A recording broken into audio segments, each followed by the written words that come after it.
अस्सलाम वालेकुम। कैसे हैं आप सब? उम्मीद करती हूँ कि आप सब खैरियत से होंगे। अल्लाह का शुक्र है मैं भी बिल्कुल ठीक ठाक और खैर खैरियत से हूँ। तो यहाँ पे सुबह सवेरे उठ गई हूँ और लगी हूँ कामों को, क्योंकि आज बनानी थी न्याज और बांटनी थी।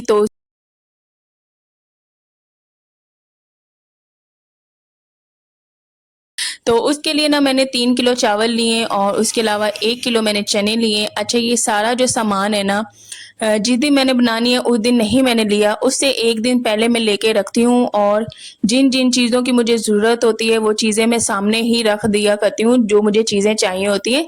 इस तरह क्या होता है कि आपका एक तो टाइम बच जाता है, और दूसरा ये है कि जो काम चीज़ें देखने में, हाँ इधर से ये लेनी है उधर से वो उस टाइम की बचत हो जाती है और आपको थोड़ा सा काम आपका जल्दी हो जाता है। तो बस मैंने वही किया था और मैं काफ़ी आराम सुकून से मैंने की कुकिंग, और आराम सुकून से मैंने बनाया। तो सबसे पहले ना मैंने नाश्ता भी नहीं बनाया, मैं उठ के ही लग गई थी। बच्चे सो रहे थे, हस्बैंड भी सो रहे थे, तो मैंने कहा कि जब तक ये सो रहे हैं तब तक मैं ना किचन में काम कर लेती हूँ। सारे ही सो रहे थे और तकरीबन मैं आज सबसे पहले उठ गई और किचन में चली गई सीधा। तो चने मैंने बॉईल कर लिए थे सबसे पहले, और उसके अलावा जो मुझे बर्तन चाहिए थे, जैसे कि बहुत बड़े पतीले, वो भी मैंने धो लिए थे। उसके अलावा फिर बच्चों को नाश्ता करवाया। नाश्ता करवाने के बाद फिर मैं यहाँ पे बैठ गई थी टमाटर काटने के लिए। मैंने कहा जो चीज़ें इसमें डलनी है ना, आराम सुकून से बैठ के सबसे पहले वो काट लूँ। यहाँ पे मैंने 3 किलो चावल लिए, उसके अलावा पुलाव बिरयानी मसाला लिया, 2 पैकेट्स थे। उसके अलावा यहाँ पे 1 किलो के तकरीबन 1 किलो है ये प्याज। उसके अलावा टमाटर भी तकरीबन ना इसमें मैंने 1 या 1.5 किलो इसमें डाला है। उसके अलावा हरी मिर्चें डाली हैं, और इसमें ना इमली भी मैंने डाली है। अच्छा, इमली जब भी मैं डालती हूँ मैं बहुत ज़्यादा नहीं डालती हूँ। इमली डाले इंसान उस लेवल की डाले कि उसमें थोड़ा सा टेस्ट जो बहुत ही अच्छा अरोमा सा होता है ना, एक खुशबू सी, और थोड़ा सा टेस्ट आ जाए। बहुत ज़्यादा इमली डाल देंगे तो वो बहुत ही ज़्यादा खट्टे हो जाते हैं, तो उस तरह से नहीं मैं डालना चाहती थी। मैंने एक ही पैकेट इमली का लिया, और 3 किलो चावल है उसमें मैंने बस थोड़ी सी इमली बचा ली और बाकी सारी मैंने डाल दी। कुछ का मैंने पल्प डाला और कुछ मैंने ना वैसे ही मैंने थोड़ी सी डाली थी। तो बस हरी मिर्चें भी यहाँ पे मैं हाफ हाफ ही करके इसमें डाल दूंगी। और कुछ लोग तो कहते हैं कि आप भिंडी की तरह काट के ना इसमें डाल रहे हैं हरी मिर्चें, तो मैं तो ऐसे ही हरी मिर्चें डालती हूँ, ऐसे सीधी लंबी काटी और डाल दी। तो वैसे भिंडी हम लोग ऐसे नहीं काटते हैं, गोल गोल काटते हैं। उसके अलावा मैंने कहा इसमें हरी मिर्चें भी काट दी हैं, साथ में इधर मैं पैकेट्स खोल के इसमें डाल दूंगी। और बर्तन वैसे भी मैं सारे धो के रख के आई थी, जो जो चीज़ मुझे चाहिए होगी साथ साथ कर लूंगी। हाँ, इसके बाद अच्छा, सबसे मुश्किल जो काम मुझे लगा है ना, वो ये लगा है कि प्याज काटना। प्याज काटना मुझे बहुत ज़्यादा मुश्किल लगता है। बाकी टमाटर भी आसानी से काट दिए, चने भी मैंने बॉईल कर दिए आसानी से, हर काम मैंने बहुत ही आसानी से कर लिया। लेकिन जो प्याज काटना है ना, वो आंखों में बहुत ही ज़्यादा आंसू ले आता है, बहुत ही मुश्किल है प्याज काटना। तो मैंने क्या किया है कि मैं जब प्याज काटने बैठी हूँ ना, पहले तो मैंने कहा कि इमली भिगो देती हूँ ताकि ये थोड़ी सी सॉफ्ट हो जाए और इसका जो पल्प है ना वो इजीली मुझे मिल जाए। अच्छा, जब भी मैं इमली डालती हूँ ना, मैं पल्प ही डालती हूँ। इस तरह उसके जो छिलके मिलके और इसकी जो गुठलियाँ होती हैं वो मैं नहीं डालती हूँ। इस तरह फिर इंसान को वो मुश्किल होती है, मुंह के अंदर भी चली जाती है, फिर निकालनी भी पड़ती है। तो पल्प डाल दे वो बहुत ईजी रह जाता है। तो अच्छा, आँखों में कड़वाहट ना पड़े उसके लिए मैं क्या कर रही थी कि यहाँ पे मैं पानी ले आई थी और पानी में मैं प्याज काट रही थी, छील के इसमें मैं डालती गई और फिर इसी तरह मैंने इसमें काट लिया, और इस तरह से आँखों की काफ़ी मेरी बचत होगी। नहीं तो प्याज बहुत ज़्यादा रुलाता है, बहुत ज़्यादा रुलाता है। इससे बहुत ही ज़्यादा आँखों में पानी आता है। एक तो पंखे के नीचे बैठ के काटा जाए और उसके अलावा इस तरह पानी में डाल के तो थोड़ी देर पड़ा रहे फिर काटे तो बिल्कुल भी कौड़ना आँखों में नहीं पड़ती। तो यहाँ पे अब बस प्याज अभी मैं काटना शुरू की है। इशार को पता चला मम्मा प्याज काट रही हो, वो दौड़ लगा के वो भागी दूसरे कमरे में। तो मैंने कहा कि इसके काम चेक करें, बड़े होके जैसे इसने प्याज नहीं काटना। तो खैर बच्ची है अभी, जब बड़े होने पे काम करने पे आते हैं इंसान काम कर ही लेता है। तो यहाँ पे 1 किलो मैंने चने लिए थे, इसको मैंने पूरी रात के लिए नहीं भिगोए। ये इसी तरह मैंने डायरेक्ट बस 10 मिनट के लिए भिगोया हुआ था, उसके बाद मैंने इसको डायरेक्ट ही ना बॉईल कर दिया था। अच्छा, मैंने पानी इसमें पहले डाला था, इसे चढ़ा दिया। मैंने 1 किलो चने कभी भी इकट्ठे साथ में बॉईल नहीं किए, इसलिए मुझे आइडिया नहीं था कि पानी कितना डालना है। मैंने पानी डाल दिया, उसके बाद इसको आधा घंटा सीटी लगाया। उसके बाद फिर मैंने बंद करके चूल्हा दोबारा चेक किया कि पानी तो खुश्क नहीं हुआ, फिर नहीं हुआ था। उसके बाद फिर मैंने आधा घंटा के लिए और इसे लगा दिया। तो इस तरह से इंसान को ना दरमियान में देख लेना चाहिए कि एक तो चीज़ों का नुकसान भी ना हो और काम ज़्यादा टफ ना हो जाए। तो इसलिए जब दूसरी दफ़ा मैंने खोला तो तकरीबन पानी थोड़ा थोड़ा इसमें था और चने बहुत ही अच्छे तरीके से बॉईल हो गए थे। अच्छा, अगर 3 किलो इस चावल है ना, तो मैं इस तरह से तेल की मेजरमेंट करती हूँ कि जो प्याली नहीं होती जिसमें हम चाय पीते हैं, उसमें मैं एक जो प्याली है डाल दूंगी 1 किलो के हिसाब से। अगर 3 किलो तो फिर इस तरह मैं 3 प्याली डाल दूंगी। उसके अलावा चने हैं तो चने के लिए मैं आधी प्याली डाल दूंगी। तेल बिल्कुल एग्जैक्ट मैंने जिस तरह डाला था वो बिल्कुल पूरा था, कोई ज़्यादा नहीं था, कोई थोड़ा नहीं था, बहुत ही पूरा उसका लेवल था ऑयल का। और ये सारी मेजरमेंट्स मेरे लिए इतनी कोई बेनिफिट्स है ना, इंसान के पास मेजरमेंट्स होती है ना तो उस हिसाब से बहुत ही अच्छे चावल बन जाते हैं।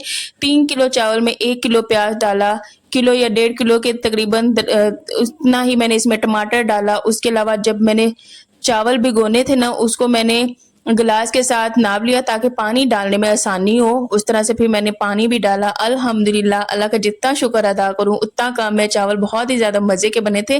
नीयत और इरादे ना बहुत ही ज़्यादा मैटर करते हैं। जब खुशी के साथ, नीयत के साथ पकाओगे ना तो चीज़ में एक अलग ही जायका आएगा, एक अलग ही स्वाद आएगा। तो मैं बहुत ही ज़्यादा खुश हूँ। मैंने बांटे हैं, मैंने पकाए हैं, मुझे ज़रा भी थकन नहीं हुई, मुझे ज़रा भी थकावट नहीं हुई। और अल्हम्दुलिल्लाह ये सारा कुछ करके उसके बाद फिर मैं दूसरे दिन की भी तैयारी करना मैंने अभी से स्टार्ट कर दिया था। नहीं तो जब स्टार्टिंग में क्या था, मुझे इतनी ज़्यादा क्वांटिटी बनाने की आदी नहीं थी तो स्टार्टिंग में थोड़ा सा टफ होता है, लेकिन जब इंसान आदी हो जाता है ना पकाने का तो बिल्कुल भी नहीं मुश्किल होता। अब देखें आराम सुकून से मैं बैठ के वॉइस ओवर भी कर रही हूँ। बहुत ही अच्छा लगा बना के। अल्लाह सबके रिस्क में, सबके रिस्क में बेशुमार बरकतें डाले और सबको तौफीक दे बांटने की। साथ में मैं इसी तरह खाना बना रही थी और साथ साथ में ना मैंने स्पीकर, मैंने हस्बैंड से कहा कि आज ना स्पीकर निकालेंगे और इस पे ना हम जब तक ये खाना बना रहे हैं, बांध रहे हैं, साथ साथ ना हम नाते ही लगाते रहेंगे। तो नाते भी हम लोगों ने लगाई हुई थी, नाते भी साथ में सुनते रहे और साथ में खाना भी बनाते रहे। तो अल्हम्दुलिल्लाह खुशी खुशी बनाया, साथ में नाते सुनते रहे। तो एक होता है ना जैसे मिलाद महफिल, तो वो वाला समा बना हुआ था। तो यहाँ पे ना प्याज हो गए गोल्डन ब्राउन से, तो जब ये हो जाएंगे ना गोल्डन ब्राउन तो अदरक लहसुन का पेस्ट ऑलरेडी मेरे पास बना हुआ पड़ा था, वही मैंने इसमें डाल दिया। तो वो एक्स्ट्रा से बनाने की जरूरत नहीं थी, तो इसलिए ना मैं बना के रखती होती हूँ कि ये ना काफ़ी टाइम की बचत हो जाती है। तो इस तरह से जल्दी काम हो जाते हैं। तो मेरे ये सारा दिन नहीं लगा था, तो यहाँ पे छींटा भी पड़ गया था मेरे हस्बैंड पे। तो बहुत ज़्यादा टाइम नहीं लगता, तो बचत भी हो जाती है। ये मैंने तकरीबन 1-2 बजे के पास बना लिया था। उसके बाद फिर बांटने भी हम लोग बाहर चले गए थे, तो बहुत ज़्यादा टाइम नहीं लगता। गर्मी बहुत ज़्यादा थी, बारिश भी हुई है लेकिन फिर भी गर्मी बहुत ज़्यादा थी। किचन में खड़ा होना भी बहुत ज़्यादा मुश्किल हो रहा था। तो ऊपर से क्वांटिटी भी अच्छी खासी थी तो बना लिए मैंने और मुझे यकीन नहीं हो रहा था कि मैंने बिल्कुल एकदम परफेक्ट बनाए हैं। तो आप सभी कमेंट्स में लाजमी बताइएगा कि कैसे मैंने बनाए हैं और किसको इतना एक्सपीरियंस है कि वो 3 केजी 5 केजी चावल इजीली इस तरह के बड़े पतीले में बना लेता है। तो अल्हम्दुलिल्लाह मेरा तो एक्सपीरियंस हो चुका है और आइंदा इंशाल्लाह नेक्स्ट टाइम अल्लाह तौफीक दे, इंशाल्लाह 5 केजी भी मैं इंशाल्लाह लाजमी बनाऊंगी। तो यहाँ पे साथ में टमाटर डाल दिए। टमाटर के अंदर मैंने मसाला डाला हुआ था और उसके बाद मैंने साथ में मिर्च मसाले चेक भी किए थे। तो जिस चीज़ की तो ज़रूरत थी वो मैंने इसमें ऐड कर दी है। जैसे कि अगर मिर्चें कम लग रही हैं तो मैंने इसमें मिर्चें भी ऐड की हैं। हाँ, सॉल्ट पूरा करना होता है, वो तो जब दम देने से पहले भी इंसान को चखना पड़ता है तो वो भी पूरा करना पड़ता है। वो ज़्यादा मेन होता है इसमें सॉल्ट पूरा करना। तो वो मैं एंड तक इस तरह चख मैंने पूरा कर लिया था। उसके अलावा फिर मैंने इसमें ढेर सारा डाला गरम मसाला। गरम मसाला चावलों में बहुत ज़्यादा अच्छा लगता है। तो चना पुलाव, अच्छा चना 1 किलो मैंने लिया था। वैसे तो चने के 2 साइज़ होते हैं, एक तो बहुत ही छोटे वाला साइज़ होता है और एक थोड़ा सा बड़े वाला साइज़। वैसे तो नॉर्मली हर दफ़ा हम छोटे साइज़ वाला चना लेते हैं, लेकिन इस दफ़ा बड़े साइज़ वाला लिया है चना। और आज तो चना पुलाव बना रही हूँ, लेकिन अगले दिन इंशाल्लाह मैंने बनानी है चने वाली दाल, चिकन डाल के और साथ में नान होंगे और साथ में इंशाल्लाह साथ में हलवा होगा। तो इंशाल्लाह वो भी मैं आपके साथ लाजमी शेयर करूंगी। तो वैसे तो मैं पूछती हूँ कि कमेंट्स में लाजमी बताइएगा कि आप सब क्या बांटते हैं, तो मुझे जान के ना अच्छा लगेगा। तो यहाँ पे चने का मैंने कोई पानी इसमें ऐड नहीं किया, वो थोड़ा सा पानी थे ना उसे भी मैंने स्ट्रेन कर दिया। डायरेक्ट मैंने सिर्फ खाली चने ही इसमें ऐड किए। तो जब पानी को अच्छा सा बॉयल आ जाएगा ना फिर मैंने इसमें चावल भी डाल दिए, साथ में चने भी डाल दिए। अच्छा, तो चने बाज लोग जो है चने को भूनते भी हैं जब मसाला भून लिया, लेकिन मैंने पहले बहुत ज़्यादा सॉफ्ट चने हो गए थे इसलिए मैंने इसको भूनना नहीं किया। बस ऐसे ही मैंने डायरेक्ट डाल दिए चने पानी में और उसके साथ मैंने चावल भी डाल दिए। तो बस इसके साथ ही मैं दम पे इसे लगा दूंगी। और जो जिसमें हम लोगों ने कोई टिफ़िन वगैरह तो नहीं आज हमने लिए थे, लेकिन शॉपर मार्केट से ले आए थे मेरे हस्बैंड, तो इसी शॉपर में डाल के ना हम लोग बांट देंगे।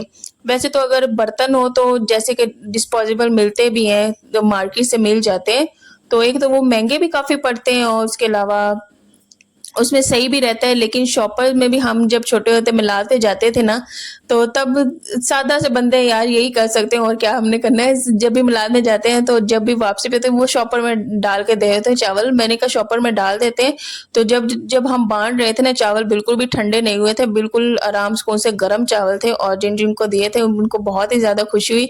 ज़ाहिर-सी बात है, मैंने आपसे पहले भी कहा है, ये वो लंगर है जो नसीबों वाला ही खाता है और कोई इंसान को शर्म नहीं होनी चाहिए लंगर खाने में। और जहाँ-जहाँ मैं बाँट रही थी ना, और लोग भी बहुत से बाँट रहे थे, तो वैसे तो मैं कभी भी इस तरह बाँटने के लिए निकली नहीं हूँ, लेकिन आज ना पहली दफ़ा मैं जा रही थी अपने हस्बैंड के साथ बाँटने के लिए। मैंने कहा मैं आपके साथ खुद जाऊँगी और हम खुद दोनों मिल के बाँटेंगे। तो यहाँ पे देखें, अच्छा पानी मेरे लिए, मेरे से ख़ैर पानी इसमें थोड़ा-सा मुझे कम लगा था, लेकिन मैंने इसमें फिर थोड़ा-सा बॉयल करके ना पानी थोड़ा-सा और ऐड किया और यहाँ पे अब मैंने जब थोड़ा-सा पानी खुश्क हो गया था, दम भी दे दिया था। अच्छा, दम जो है मैंने इसको आधे घंटे के लिए दिया। अगर ज़्यादा क्वांटिटी में चावल हैं तो हमेशा आप आधे घंटे का दम दें, नहीं तो नॉर्मली 15-20 मिनट का दम आसान होता है।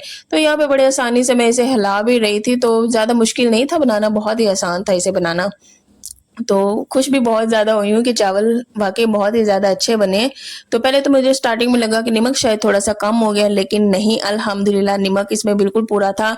मैंने घर वालों को भी दिया। अच्छा, मेरी कोशिश ये होती है जब भी मैं कभी बाँटूँ ना, लेकिन सबसे पहली मेरी कोशिश यही होती है कि मैं अपने घर वालों को दूँ। घर वालों को फिर ये नहीं कि बिल्कुल ही किसी को थोड़ा मैं बराबरी का देती हूँ। मेरी कोशिश होती है कि जो घर में पहले बैठे हैं ना, पहले इंसान को उनको देना चाहिए और इसी तरह मैंने किया। मैंने घर वालों को पहले सबसे पहले डाल के दिया। उसके अलावा मेरी सिस्टर इन लॉ रहती हैं थोड़ा-सा दूर वाली साइड पे, तो उनके लिए भी फिर मैंने डाल के टिफ़िन में रखा था। तो बस इसी तरह पहले घर वालों को दिया, उसके बाद फिर मैंने अपने शॉपर्स बनाए, फिर उसमें डाल के, तो फिर थैले में डाल के हम लोग बाँटने के लिए चले गए थे। उसके अलावा आपसे कहना चाहूँगी, बाँट तो हम खुशी से रहे हैं, अल्लाह की राह में बाँट रहे हैं, अपने मौला इमाम हुसैन अलैहिस्सलाम के नाम की नियाज़ जो है अल्लाह की राह में बाँट रहे हैं, लेकिन उसके साथ हमारा जो फ़र्ज़ है वो इबादत करना भी है, इबादत भी हमें करनी चाहिए।